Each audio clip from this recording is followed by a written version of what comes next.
السلام علیکم ورحمۃ اللہ وبرکاتہ، نحمده ونصلی علی رسولہ الکریم، اما بعد۔ امید کرتا ہوں کہ آپ سب خیریت سے ہوں گے۔ آج میں آپ کو نماز قصر کے بارے میں بتاؤں گا کہ نماز قصر جو ہے وہ کتنی مسافت طے کرنے پر پڑ جاتی ہے۔ عام طور پر ہمیں یہ معلوم نہیں ہوتا ہے کہ نماز قصر جو ہے وہ کتنی مسافت طے کرنے پر پڑ جاتی ہے، تو آج میں اسی کے بارے میں آپ کو بتاتا ہوں۔ تو جب آپ گھر سے 72 کلومیٹر کا ارادہ کر کر نکلیں، یعنی 72 کلومیٹر کا ارادہ کر کر نکلیں، تو آپ وہاں پر قصر پڑھیں گے، یعنی نماز قصر پڑھیں گے۔ اب اس میں جو ہے کچھ اختلاف بھی ہے، بعض 72 کہتے ہیں اور بعض لوگ جو ہیں وہ 92 کہتے ہیں یا 78 کہتے ہیں۔ تو یہ سب قول جو ہیں وہ صحیح ہیں۔ آپ کو اگر کوئی اور بتا رہا ہے کہ 90 کلو میٹر پہ جو ہے نماز قصر پڑ جاتی ہے تو وہ بھی صحیح ہے، یہ سب قول جو ہیں وہ صحیح ہیں۔ تو جب آپ گھر سے اپنے 72 کلومیٹر کا ارادہ کر کر نکلیں گے اور اپنے شہر کی جو آبادی ہے، یعنی شہر کی جو حدود ہے، جب آپ اس کو پار کر دیں گے تو آپ جب سے جو ہے نماز قصر پڑھنا شروع کر دیں گے۔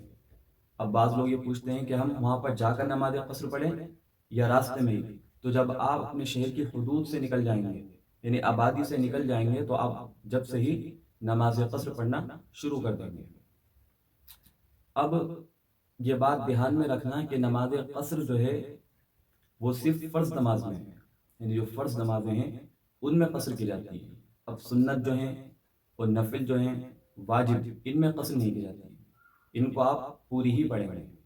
اگر آپ کے پاس ٹائم ہے اور آپ تھکے ہوئے نہیں ہیں تو آپ بہتر ہے کہ سنت بھی پڑھ لیں اور نفل بھی پڑھ لیں، واجب تو پڑھنا ہی ہے، لیکن اگر آپ کو جلدی ہے تو آپ چھوڑ سکتے ہیں، کوئی حرج نہیں ہے۔ اب نماز قصر جو ہے وہ کن کن نمازوں میں ہوگی؟ یہ بات دھیان میں رکھنا کہ قصر جو ہوتی ہے وہ صرف 4 رکعت والی نماز میں ہوتی ہے، یعنی جن میں 4 رکعت ہوتی ہیں، 4 فرض ہوتے ہیں، ان میں قصر کی جاتی ہے۔ جیسے ظہر ہے، ظہر میں 4 فرض ہوتے ہیں تو اس میں قصر کی جائے گی۔ عصر ہے، عصر میں 4 فرض ہوتے ہیں تو اس میں قصر کی جائے گی۔ عشاء ہے، عشاء میں 4 فرض ہوتے ہیں، اس میں قصر کی جائے گی۔ اب فجر جو ہے، فجر کی نماز میں 2 فرض ہوتے ہیں، اور مغرب ہے، مغرب میں 3 فرض ہوتے ہیں، تو ان میں قصر نہیں کی جائے گی۔ قصر جو کی جاتی ہے وہ صرف 4 رکعت والی نماز میں جو ہے قصر کی جاتی ہے۔ ان کو جو ہے یعنی فجر کی نماز ہے اور مغرب کی نماز ہے، ان کو آپ پوری پڑھیں گے، یعنی پوری رکعتیں پڑھیں گے۔ اب یہ جو مسئلہ ہے وہ جب ہے جب آپ اکیلے نماز پڑھیں گے، یعنی تنہا نماز پڑھیں گے۔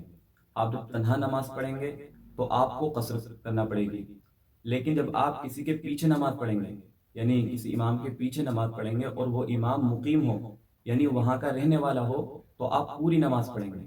آپ اس وقت قصر نہیں پڑھیں گے بلکہ پوری نماز پڑھیں گے۔ تو یہ تو رہا قصر کا مسئلہ۔ لیکن اگر آپ گھر سے اس ارادے سے نکلیں کہ میں وہاں پر 15 دن ٹھہروں گا، مجھے 15 دن رکنا ہے، تو اس حالت میں آپ قصر نہیں پڑھیں گے، کیونکہ آپ اب مسافر نہیں رہے، کیونکہ آپ نے جو ہے 15 دن کا ارادہ کر لیا وہاں پر ٹھہرنے کا، تو آپ اب جو ہے قصر نہیں پڑھیں گے بلکہ پوری نماز پڑھیں گے۔ لیکن ہاں، آپ نے ارادہ تو یہ کیا تھا کہ میں 3-4 دن میں لوٹ کے آ جاؤں گا، یعنی 15 دن کا ارادہ نہیں کیا تھا، آپ نے بس یہ کہا تھا کہ میں بس 2-3 دن لگیں گے اور میں واپس آ جاؤں گا۔ لیکن آپ کا کام جو ہے وہاں پر ہوا نہیں۔